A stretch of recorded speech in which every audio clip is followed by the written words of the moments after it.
Jeskai action for him. Haven't seen a ton of this. 3 main deck copies of Ojutai's Command. Yeah. This deck is out there. I mean, there's some weirdness going on here. Jeskai midrange is definitely appropriate. I mean, these are some cards that if you've been following Standard a lot recently that we have not really seen in a long time. 4 copies of Soulfire Grandmaster, 3 main deck copies of Stratus Dancer, 3 Ojutai's Command main deck, which is a card you just don't see very often. Both players are going to start off with a Temple. For Ross, he's got a Temple of Triumph, and now he's got a copy of Soulfire Grandmaster. For Sohm, Temple of Malady. A great place to start in this particular format. And I love Stratus Dancer in this kind of deck. The deck always needs more 2s. I think it's just a pretty powerful card later on in the game. And I'm always in the market for 2-drops once you're putting Ojutai's Command in the deck. You just have more stuff to get back. Here are the wilds that play there for Sohm. None of those synergies are overwhelming on their own, but together it's a card that makes a lot of sense in Tom's deck. See if the boss has a Mantis right here to play in turn number 3. The mana base is a little painful right now for him. There's a Goblin Rabblemaster. No pain for that, so he'll get himself a Goblin token. Then the red zone is going to come with the Grandmaster and that Goblin token. We'll see how Sohm wants to block here.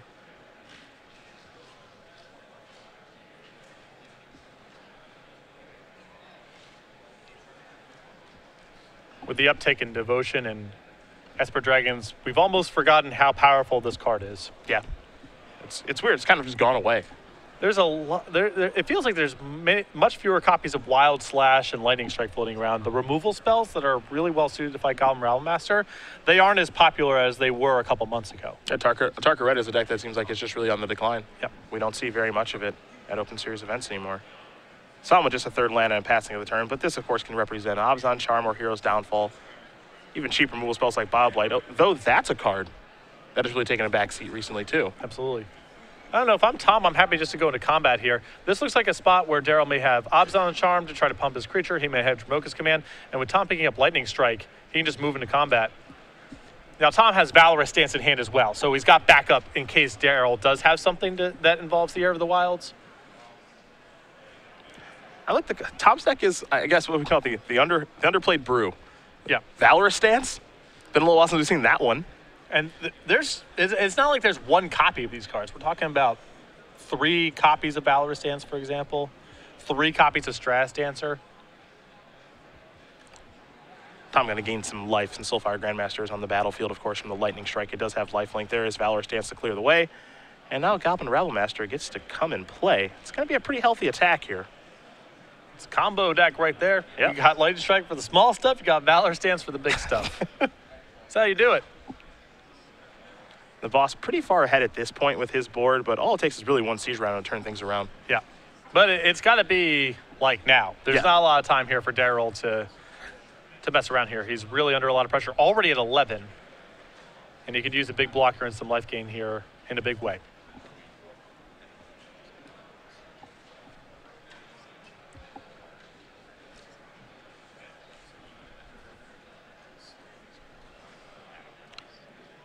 Sohm does have land of number 4 in Caves of Koilos. Looks like he's taking a point of damage here. He's going to play a copy of Anafenza. Pass the turn back. Ross going to very quickly untap. He'll take a draw step. I think he picked up another copy of Valorous Stance. Pretty good timing for that card. Not bad at all. I'll take care of Anafenza. Get a trigger from the Rabblemaster. It'll be a pretty healthy attack here. An attack here for 8. We'll put Sohm down to 2. And even Siege Rhino isn't getting him out of this. Mm-hmm. Ross plays a copy of Temple of Epiphany, leaves that card on top, and very smartly does the boss not play his copy of Stratus Dancer. Wants to leave maybe Sohm guessing on what a morph could be for future games. Oh, yeah. That one in particular, too, because you're playing against a deck with, Hero's Downfall, Abzan Charm, Dromoka's Command, all cards that get played inside of combat. And if he's not expecting Stratus Dancer, that card has the potential to be a huge blowout post-board games. Tom Ross going to win game number 1 here over Darrell Sohm. Jeskai midrange, up a game over Abzan aggro. As we move to the sideboards, we will start with the Abzan player and what 15 he has. What I like about Darrell's deck is the numbers are very decisive here. Usually you see a smattering or removal spells, but his spells are just 4 Dromoka's Command, 4 Abzan Charm, and his sideboard, much the same deal. 4 copies of Thoughtseize, 4 copies of Ultimate Price, 3 Hidden Dragon Slayer, 3 Mastery Unseen, 1 Sorin Solemn Visitor. Definitely bring in the 4 Ultimate Prices. You saw Soulfire Grandmaster and Goblin Rabblemaster. That card's a no-brainer here. And I think that Hidden Dragon Slayer is reasonable to bring in this matchup. On the other side here for the boss, he's got a couple of copies of Astron Cleric, 2 of those, 2 Roast, 2 Master of the Unseen, 2 Anger of the Gods, an Elspeth Sun's Champion, a Narset Transcendent, 3 Disdainful Stroke, and then 2 copies of Glare of Heresy. I kind of want to do a bit of a control conversion here. I like bringing in the Roasts, the Elspeth, the Disdainful Stroke, and the Glare of Heresy. Anger of the Gods is pretty hit or miss in this matchup. It's good against a percentage of the deck, not good against other elements, so that probably stays at home. But the counter spells, the removal spells, and the copy of Elspeth seem very good to me. I like the Glare of Heresies as well. Well, these players will shuffle up here for game number 2. We will very quickly talk about the Star City Games newsletter. It's been revamped, and it is your source for Magic the Gathering news. You get the latest on the SCG Open Series. You get to watch the Open Series match of the week. Last week's newsletter, the match of the week was between Alexander Hayne and Patrick Chapin. A classic. Really good match. Game 3 of that match is a true classic. You can, of course, receive exclusive deck lists and advice from some of the writers on the Star City Games website, catch up on all the event results of the Open Series, and read an exclusive cardboard crack comic. Sign up for free at starcitygames.com/newsletter. Again, really no strings attached with this. You want to sign up, feel free. You want to unsubscribe, that's not hard to do either. But some exclusive content available at starcitygames.com/newsletter. And all of this is cultivated by your impeccable taste. So the matches, the articles, all of it. It's all you. It's got your stamp all over it. So if you trust this man's taste, sign up for the newsletter. You're going to get the best of SCG content, the best of SCG Live content as well. We get ready for game number 2 here between Tom Ross and Darrell Sohm. Jeskai midrange versus Abzan aggro. I tell you, Jeskai is not really a deck we've seen much of. I mean, Jeskai combo, with Ascendancy, maybe even just Jeskai tokens, just everything Jeskai has really trended downward. Yeah, it's a weird place to be. That deck was so dominant 6 months ago, and it's not like these cards aren't good. There's just shifts in the metagame, and some of the vulnerabilities of Jeskai get exposed. I think Dromoka's Command has been a huge problem for Jeskai tokens. Game 1, you picked up so many percentage points by your copies of Jeskai Ascendancy being uncontested by most decks, and now that there's some enchantment removal hanging around a lot of decks, especially decks that pack Siege Rhino, which is already a card you don't want to be playing against, tough time for Jeskai Ascendancy. You see the resume here for the boss. Last year was really his banner year. 2014 was certainly the year of Tom Ross. He's got 3 invitational top 8s with 2 wins, but both wins were last year back-to-back, Season 2 and Season 3 on the Open Series. 4 Open Series top 8s with 1 win. Of course, a Pro Tour top 8, a Pro Tour Honolulu 2009, and 4 GP top 8s. Some things you don't know about the guy. He used to do parkour, which I would not put him on. No. I mean, if it turned out that Tom had some, traveling circus background, I would not be stunned, I guess, but this is still not something I would have anticipated. I don't put him on parkour. Now I can see him kind of doing some of those stunts Jackie Chan style and in the movie Brick Mansions and everything else. Mortal Kombat enthusiast, specializing in Molina. If you follow him on social media or Todd Anderson, those guys are always talking trash and looking to get a game in, and then the 5-time Louisiana State champion for Magic. Pretty impressive accomplishment as well. Now, the boss now resides in Roanoke, Virginia, producing content for Star City Games. You can see some of his versus videos on the premium side. And because he lives in Roanoke now and not Louisiana anymore, we're actually going to see him in more tournaments. Yep, little bit of a better location in terms of grinding the open circuit. Yeah. I wasn't sure if we were going to see him this weekend, but he took a trip up here with Chris Van Meter to get some battles in, work his way towards the Players' Championship yet again, where he had an impressive performance last year. He's looking to get back again this year. He'll start with a Monastery, pass the turn back over to Sohm, who's cracking his wins up. He has to go get a plane, so he's down to 19.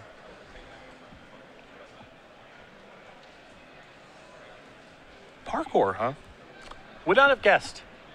I've always wanted to be able to do parkour, as there has been visual evidence of my inability to do a cartwheel at baby steps. Now this is something you're sensitive about, is I'm the not perception of your gymnastics skills. I'm not sensitive about the cartwheel at all. I'm just saying it's very clear that I can't do parkour if I can't do a cartwheel. Well, you don't know what your ceiling is if you practice, I think I know. I almost broke my ankle doing that cartwheel. I know. Air of the Wilds and a passing of the turn. See Windswept Heath here in Tom's hand. Looks like he might be going that direction. Has a Lightning Strike, a Soulfire Grandmaster 2. He'll start by sacrificing the fetch land.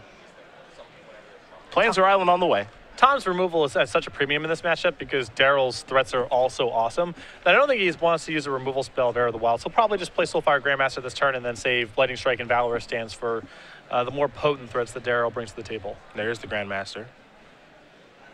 Ross will pass the turn back over to Sohm. Death Miss Raptor the draw.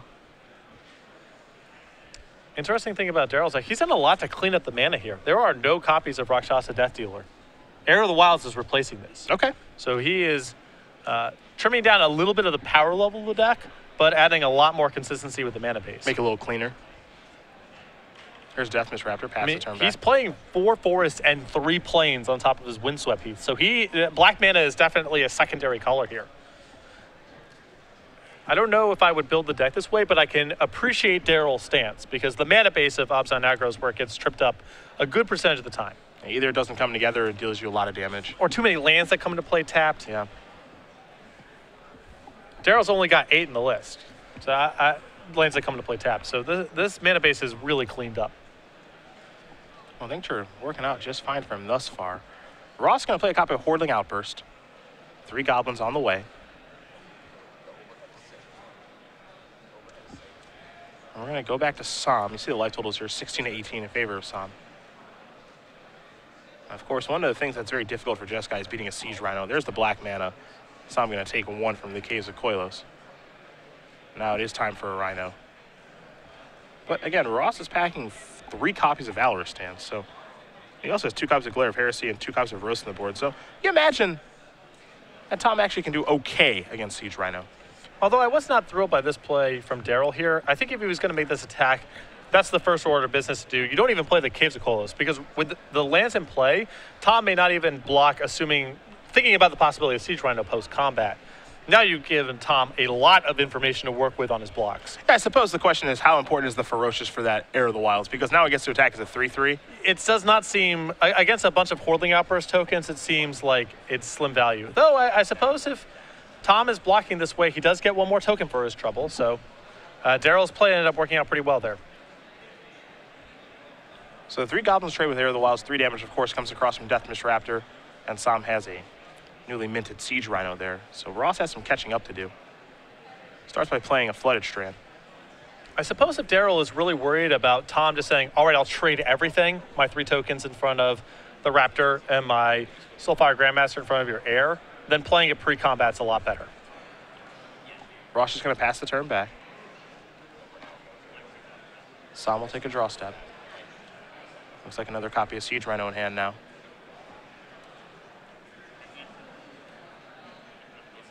Both players with a healthy amount of cards in hand, so we're going to see some action here. Pretty good place to start here for Sohm. Make an attack. See what Ross does. Looks like Ross is just going to take the damage and go down to 3. Let's make it 2. That's pretty telling.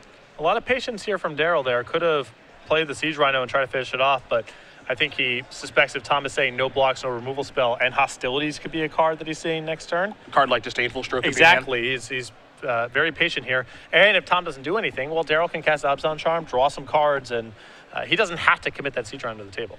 Here's Lightning Strike to go after Deathmist Raptor. Again, remember that Lightning Strike's going to have lifelink because of Soulfire Grandmaster. Hassan does have Abzan Charm in hand, so you might want to cast that to save the Deathmist Raptor, give it +2/+2. Maybe he divvies up the counter, put 1 on the Raptor and 1 on the Siege Rhino. Looks like he's going to put 2 over there. Oh, he's going to split him. Okay, never mind. I was curious how he wanted to cast the Abzan Charm.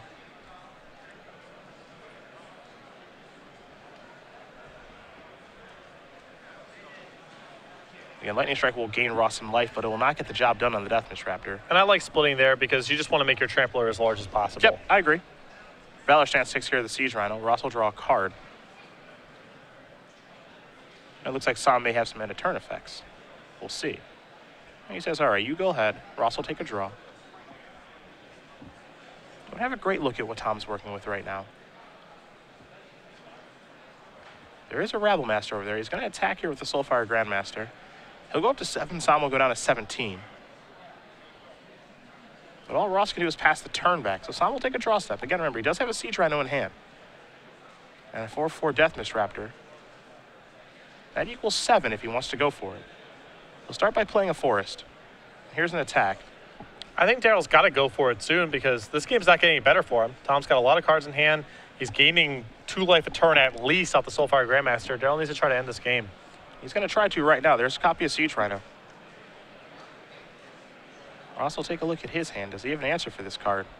The answer is yes, and it's Ojutai's Command. Well, well, well. That is quite the answer. Yes, it is. A card that we do not see a ton of. After a weekend of watching Cryptic Command, This is true. we got to see a Cryptic Command that is easier to cast in this spot. This is true. Tom would not be able to play Cryptic Exactly. Command right now. A time and a place for every card. Temple of Triumph will put the top card to the bottom. Ooh, now there's a timely removal spell there in Ultimate Price to take care of the Soulfire Grandmaster. And you do see the power of Ojutai's command. It's not quite Cryptic Command, but nothing is, of course. Right. It's not Incendiary Command either. This card's got a lot more power to it than some of the other commands. We get hung up on the highs, but this card's a lot higher than the lows were of that cycle. That's for sure. Here comes Death Miss Raptor. Hey, Tom's deck is truly the underplayed All-Stars. Here's another copy of Ojutai's command. Probably gain some life this time around. Yep. Bring back the Soulfire Grandmaster. Perhaps gain 4 life, just undo the attack that's been done.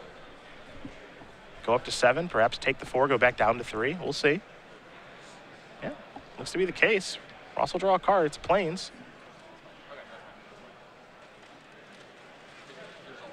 Here comes the Soulfire Grandmaster.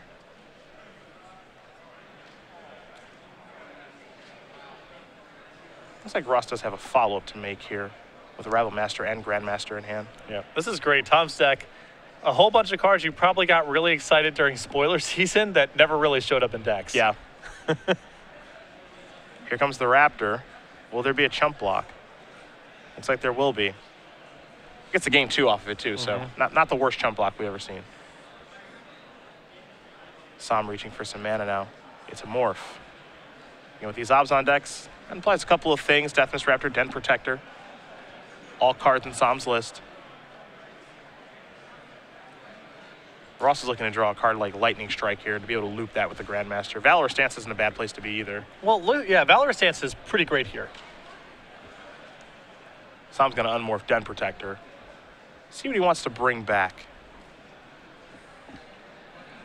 I imagine this is Ultimate Price. That to me seems too good to give up. I guess Siege Rhino is reasonable. Yeah, it's tough to pass up a Siege Rhino too. And those are the options here for Sohm. You can see him thumbing between those 2 cards. I don't know. They seem close in power level to me. He's going to go with Obzon Charm. I guess if you're in a spot where you're not quite sure what's going on in Tom's hand, it's hard to miss by taking Obzon Charm. Sure. No matter what happens on Tom's side, you're going to be fine.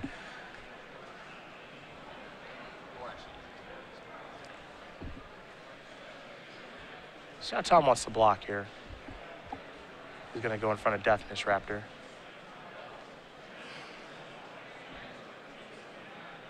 He'll activate Soulfire Grandmaster and now use Valor Stance. And I think with 2 Obzon Charms in hand, Darrell has the requisite colored mana. No, I'm sorry. He's a little messed up because of all these basics he has in his deck. He has 3 forests in play, so he actually cannot cast both of his copies of Obzon Charm. I just assume with 6 mana in play he'd be good to go, but he's not. We're also again able to loop this Valor Stance, so that's still going to be in hand at this point. And this is really bad news for Darrell because now next turn he can't go for the kill with Obzon Charm because it makes his creature at such a size that Valor Stance kills it. Yep. It's awkward. To say the least. And Darrell's life total is not free here. I mean, he's taking some chip shots here. Tom is doing an okay job of staying in this game by racing.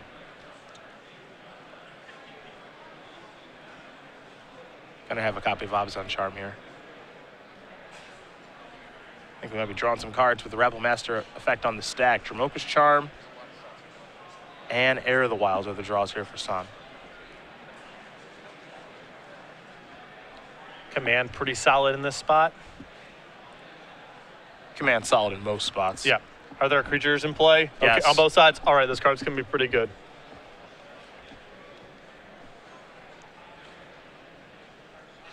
See how Sohm wants to use the spells. Again, he can't cast an Obzon Charm right now. There's a Goblin. Here's an attack. This is all going to work. So Ross is going to go up to 6. Sohm looks like he's going to go down to 7. We're going to trigger from a Temple. Top card going to go to the bottom there for Ross. We're going to head back Darrell Sohm's way. Was looking to tie things up here in this match. Deathness wrapped with a draw. Such a bizarre game if you're on Darrell's side. By the opening, it felt like this game could not be lost. And Tom's had enough kind of well-timed tricks. He's gained some life here and there with Soulfire Grandmaster, and now suddenly the game feels a lot closer than perhaps Darrell feels like it should be. Yeah, I think we forget just how good of a card Soulfire Grandmaster is, honestly. It's gained a bunch of life. Yep. There's still a Valorous stance in Tom's hand, which is awkward to say the least. Just really contorts the way that Darrell gets to play. Yeah. It's all kind of strange.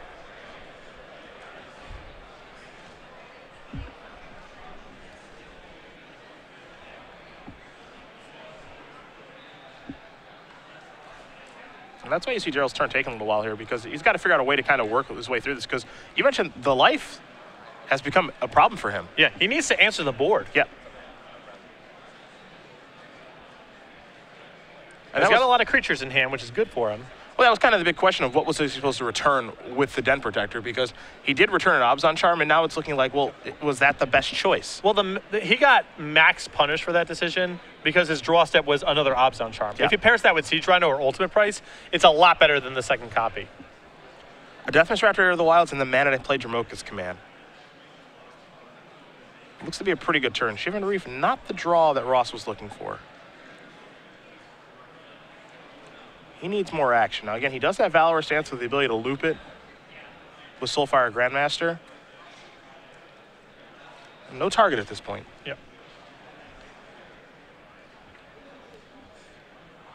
But he kind of needs to get Soulfire Grandmaster engaged in combat in some way this turn or next, because the Den Protector is lethal, and he can't block it currently. But if he attacks with the Soulfire Grandmaster, he's almost compelled to attack with everything, and then he's dying to the counterattack. So Tom's in a bit of a bind here. There's a token. Here come the attackers. Going to leave Rebel Master back on defense. Yeah, Tom has to block, and he has to gain some life this turn.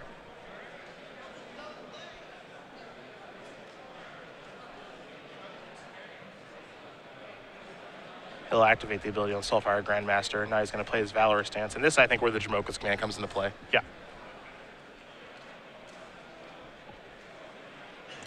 We will see. Looks like Sohm may not have a response here at all. Well, I think Sohm's logic here is he's still got it on the way back. There's nothing that says he even has to cast a spell right now. He can just simply untap and maybe pick a better spot. We'll see. If he plays it now, he can be a little more mana efficient. With Abzan Charm and Dromoka's Command, he's got to have a way to have a kill this turn. Yeah. And he knows what Tom's hand is. Yep. Here comes the command. He's going to do fight and counter, maybe, because putting a counter on turns on Valor stance again. Right. This needs to happen through the Den Protector, because it fights its way to 3 toughness. Yeah, I mean, so I'm fine with this, because now Darrell can just say, okay, I'll just Abzan Charm my Den Protector. He's got it several ways. Yeah. There's no risk here of anything going wrong. He shows the Abzan Charm right now and says, yeah, I'll just put 2 counters on this and finish you off, and that's going to get the job done here for game number 2. Darrell Sohm will tie things up against Tom Ross, Abzan aggro, and Jeskai mid-range. Got to be heading to a 3rd game here. Yeah. There's no way for Darrell to really mess that one up on the last turn, as long as he doesn't do anything with the Den Protector. And even then, he's still fine. He just needs one eligible attacker to pair with the Abzan Charm and no Goblin Rabble Master in play. There's a variety of ways for him to do that.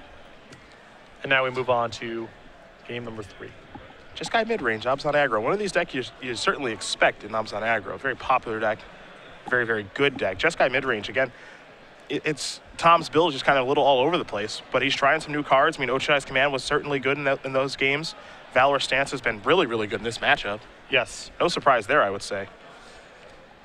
I mean, Darrell's deck is about as good as it's going to get for Valorous stance. He's playing against a deck with a lot of 4 toughness creatures, a lot of spot removal that can be fizzled by Valorous stance, and some creature pumps to boot. So Valorous stance does a lot of work in this kind of game. We'll very quickly talk about Star City Games' YouTube page, where you can find some exclusive content over there, up to and including the reruns actually of this tournament. Exactly. You can go over to youtube.com/StarCityGames right now and become a subscriber. It is free. And there is a variety of archive content, including Versus Series articles, or videos rather, premium archives that go up about a month after the articles are put up on the premium side of Star City Games. And again, it's free on that page. Open series archives and some content that's exclusive to the YouTube page, like unboxing. So you can head over to youtube.com/StarCityGames right now and become a subscriber for free. Game number 3 going to be underway here in just a moment between the boss and Darrell Sohm. Again, Darrell, a local player. I actually know him given my time here in Indianapolis during my college days. He's from the Kokomo area, for those of you guys who do know Indiana. It's about an hour outside of here. I do know Kokomo. Do you? Yes. Actually, a little surprised by that. I believe the hometown of Indiana legend Gabe Walls. That is correct, sir. Yes. Very well done. I'm impressed with your knowledge of the area. Well, I don't know the area. I just know Magic players from 2003 pretty well. so you know, that's how I know Kokomo, Indiana. So you know where they're from. Got right. it. Got it. Yeah, Kokomo about an hour outside of Indy, West Lafayette, which is where Purdue is at. It's about an hour outside too. Depends how fast you drive. So I know some players. Jesse Hefner, actually, a player we watched last round, is from the Lafayette area. And Indy is just kind of the center of it all here in Indiana. Yeah, it's just such a great ground for Magic. Yeah. You know, and Gen Con coming down the pipeline pretty soon. Yep. It's pretty great. Plenty of opportunities to get your game on there. Indiana, a unfairly underrated convention city. It's a great town to do stuff in. This is one of my favorite cities that we go to. You like dining, you like things to do, a well-situated downtown area that's convenient, and of course, Nikki Blaine's. Yeah, your favorite. The highlight of my entire trip. Your favorite. For me, of course, it's the Noodles and Company. Noodles and Company. Yep.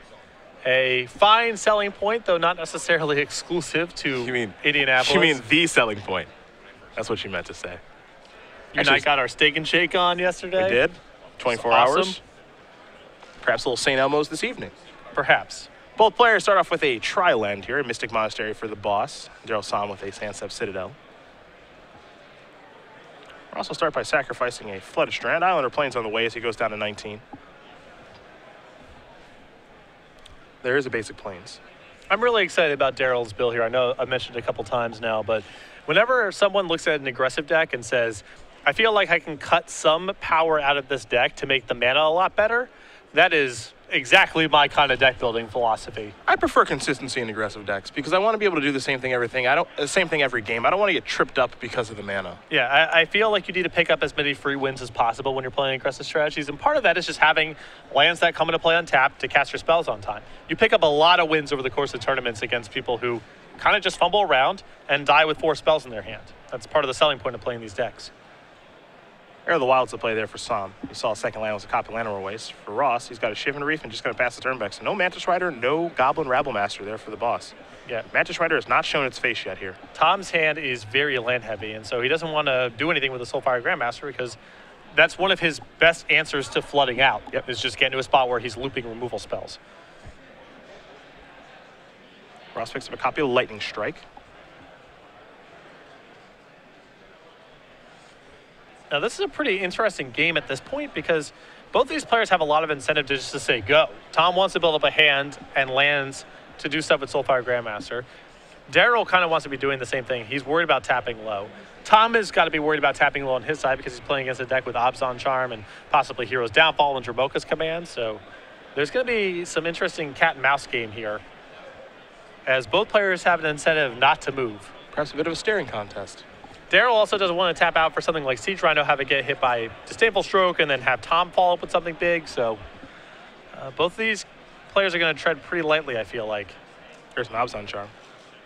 Sohm looking for 2 cards at the cost of 3 life. Of course, 2 from the Abzan Charm and 1 from the Llanowar Waste, providing colored mana. Sohm will untap and take a draw. You have to imagine a lot of weapons at his disposal now. Soaring among them. But how does he want to play them out? You know, Tom is representing a lot of stuff over there.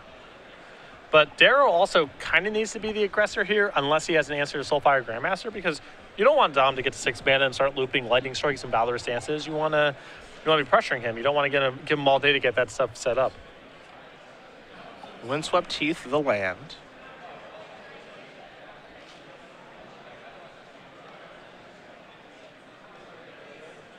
Just passing the turn here from Sohm. So it appears we're going to continue our staring contest. Ross will not make a move. Picked up another land, unfortunately for him. It's a copy of Mystic Monastery. Obviously, Ross would like to continue to bluff as though his hand is very powerful, and he does have some red spells at instant speed there and Stoke the Flames, but his hand is very land heavy. Yeah, but I don't know. If I'm Tom, I'm happy with just this game looking like this. He's getting an opportunity to draw some spells and improve his hand, which right now is light on action. And if he gets to 6 mana, good stuff starts happening for him because of Soulfire Grandmaster and the 2 mana spells he has access to. So I'm going to sacrifice a Windswept Heath here. I mean, it certainly feels, you know, that Tom is happy with how this game is going, and Darrell at some point is going to have to make a move to kind of break it up. Yep.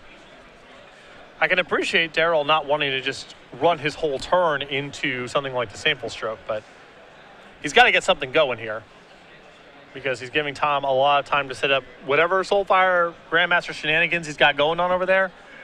He's getting a lot of time to get to him. So I'm going to Abzan Charm again, it appears, to draw some cards. Ross says that's fine. These life points are not free against a Jeskai deck. No. Stoke the Flames, that's 4 damage. Another one of those, maybe a little loop action with Lightning Strike. Now that's a huge draw there for Darrell. He found one of his sideboarded copies of Ultimate Price, and now he has an opportunity to try to take down Soulfire Grandmaster and then put the ball into Tom's court to answer the board. I think that's a good place to start with the price. It's a good kickoff spell. Yeah, just see what's going on over there. You're going to find out a lot of information based on this Ultimate Price. If Tom does nothing, that's informative too. And he does nothing. Here comes Heir of the Wilds. 17-13. Ross not going to make a move. We'll take a draw step. Elspeth, which is arguably the best card you can play against Abzan aggro. Especially against a list that has no copies of Heroes Downfall in the 75. Yeah, that's a huge draw there. This card is just real big trouble for Darrell's build. That may be the best draw that Tom has in his deck in this situation. With how this game played out of the steering contest, I mean, I'm looking at Darrell's list right now, and he's not got a lot of answers to this card.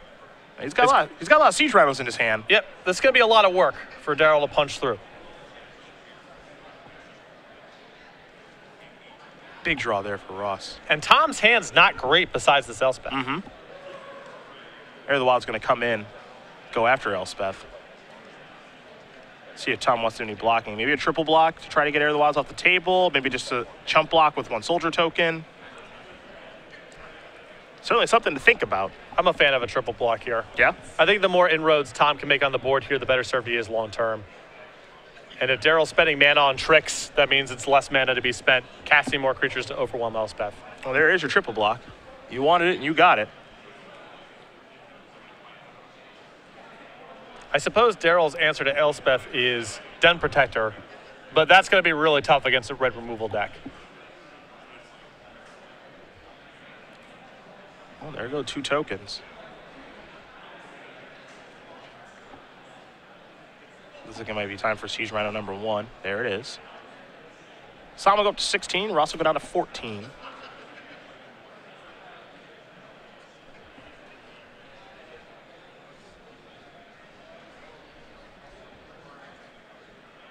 Now we'll head back Ross's way. Shivan Reef the draw.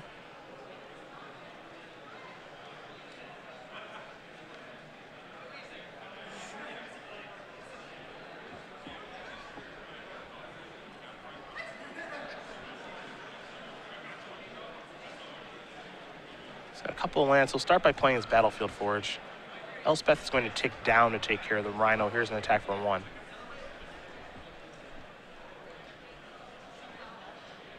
This Elspeth is certainly going to be taxed because Sohm has so many copies of Siege Rhino in his hand. Yeah, but it's going to require that's going to require a lot of turns and a lot of effort from Darrell to get Elspeth off the table. Yeah.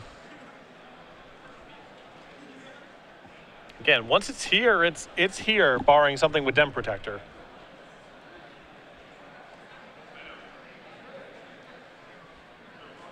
Another Rhino. Ross down to 11, Sohm up to 18. Pass the turn back with Dromoka's command still available. Ross will untap, he'll take a draw step. Didn't get a great look at it. I believe it's Dragon Lord Ojutai. That's a good magic card. That's a Shivan Reef.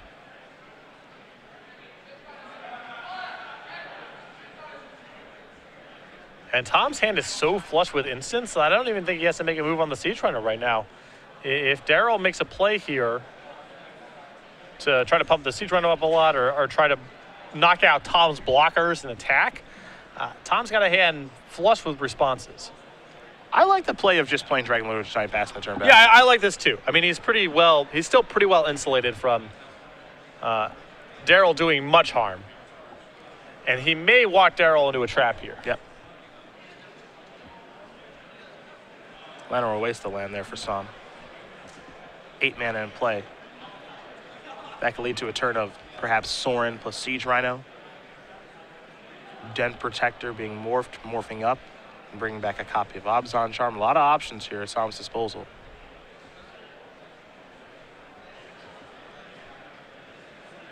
Looks like he's a little unsure of where he wants to start.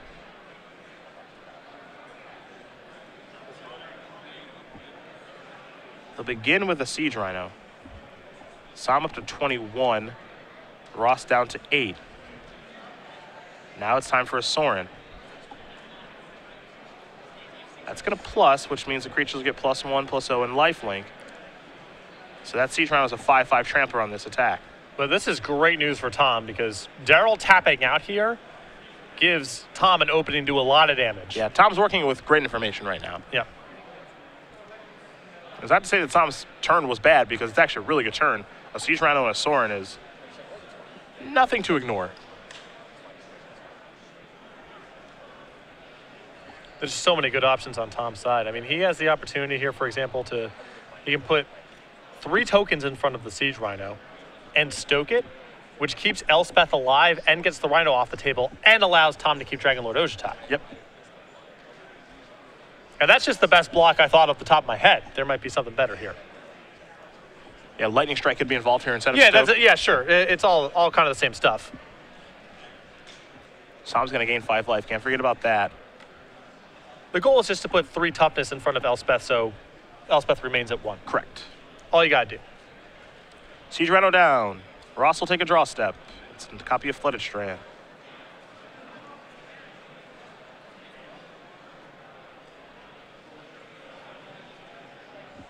Boss is looking for spells. Perhaps Dragon Lord Ojutai can help facilitate that.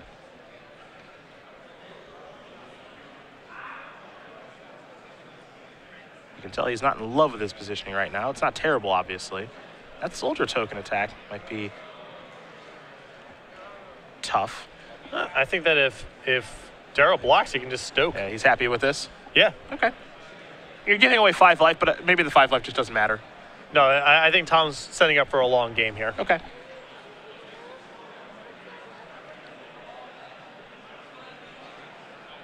Ojutai is going to connect.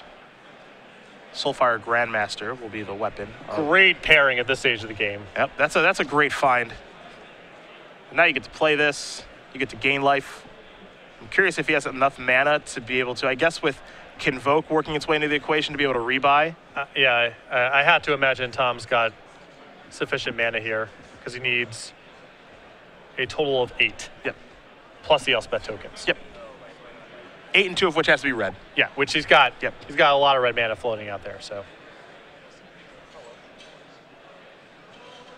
So step 1 is the Soulfire Grandmaster. Just wants to make sure he has the right mana, which is very important. There we go. Take up the Elspeth. Now you'll see Ross activate the Grandmaster. That's done.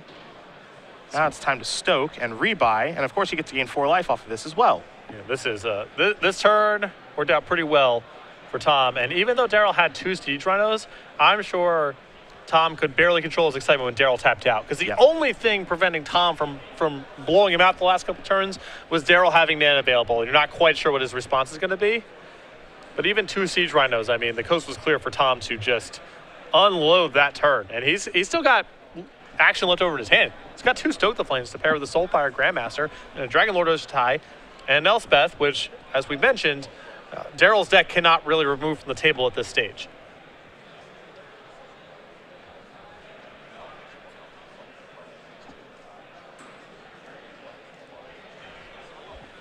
A Temple of Malady here for Sohm. Top card will very quickly go to the bottom. Not what he was looking for at all. I wonder how much Sohm has left in the holster here. He's cast a lot of Siege Rhinos this game. Does have a Dent Protector in hand. Looks like he might go that direction. So there's a morph.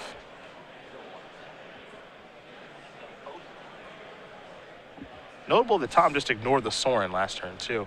Not too concerned with that. I think at this point, you know, Tom's going to send some expendable tokens at Sorin. Obviously, Tom would like to get off the table at some point, but it's not posing much of an immediate threat. And Darrell getting some life is okay for Darrell, but Tom has what appears to be a pretty sizable edge in the late game at this point. Dragon Lord Ojutai and Elspeth are just better than anything Darrell can really answer with. So Tom is not going to go out of his way to prevent Darrell from getting some points of life here and there. It's not a huge priority for him to answer Sorin. Valor stands to draw this turn. Doesn't even really have to respect the emblem because Elspeth's hanging out. That's true. 3 more soldiers. If you've never seen Elspeth against Abzan aggro, it is very, very hard for them to beat. Yeah, even the deck's packing a couple copies of Hero's Downfall struggle in this spot. Yeah, it just forces you to have it. If you don't, you see situations like this. Tom gonna kill his own vampire token. Look at this. Yep. Here's your Jamoka's command.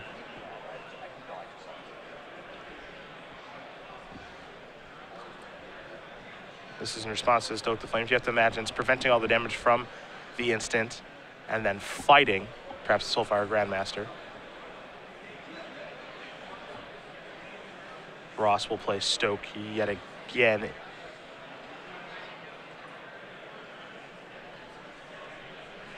This is going to be used to cancel out the Jamoka's Charm. See, these players are building a bit of a stack here. These Stokes, of course, have lifelink.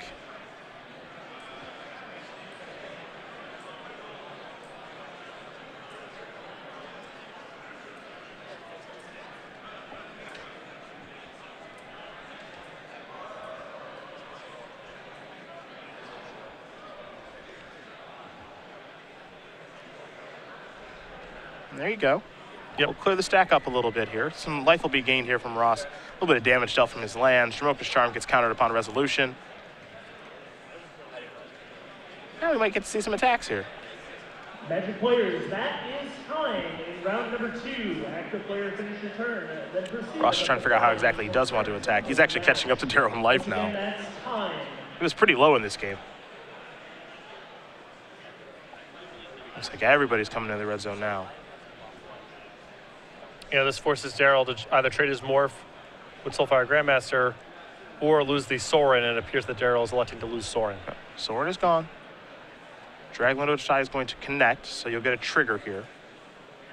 Tom will anticipate. He found copies of Goblin Rabble Master, Hordling Outburst in the land.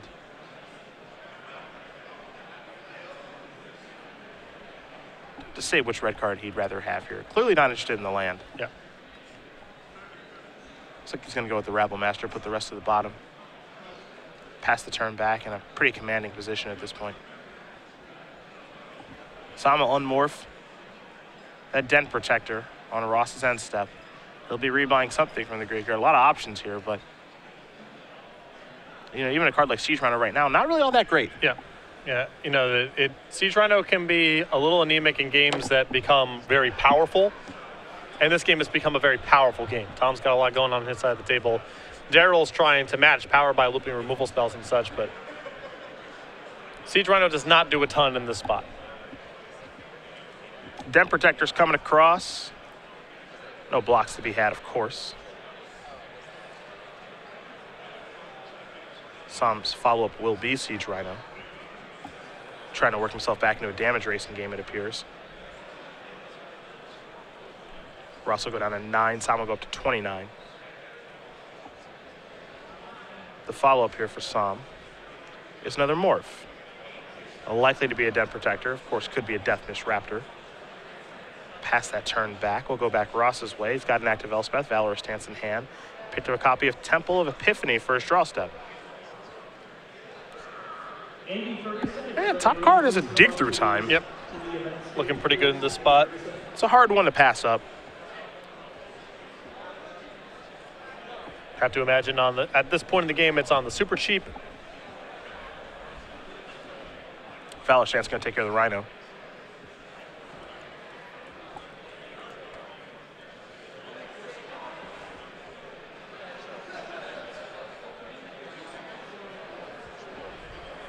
I like Tom's positioning in this game, but Darrell's got a lot of life. And if Tom doesn't have red removal spells for the copies of Den Protector, they are still capable of stealing this game. Yeah, I think that's the big issue at this point. And, you know, he does have, you know, Soulfire Grandmaster out there to gain a little bit of life, and Dragon Lotus I can probably find an answer to what's happening, but it is a little scary. Yeah, I agree with your assessment. The game is not as locked up as it kind of looks like it is on the surface, because Tom may struggle to answer these Den Protectors, and his life total isn't that high.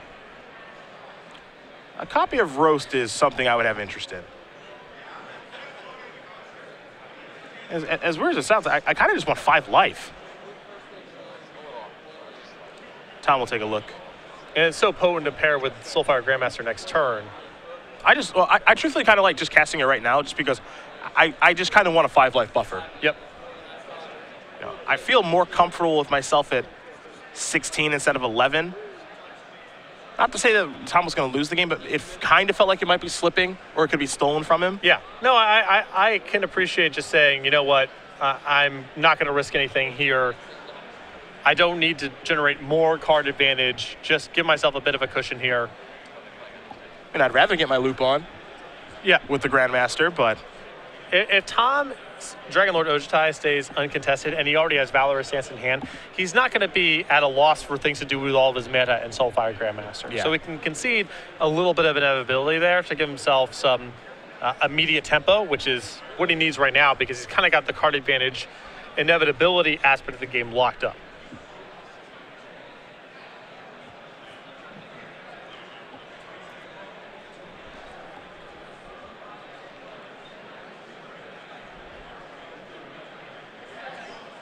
Looks like it might be time for Abzan Charm. Yep, that's going to take care of the Dragon Lord Ojutai that's causing Sohm so many problems.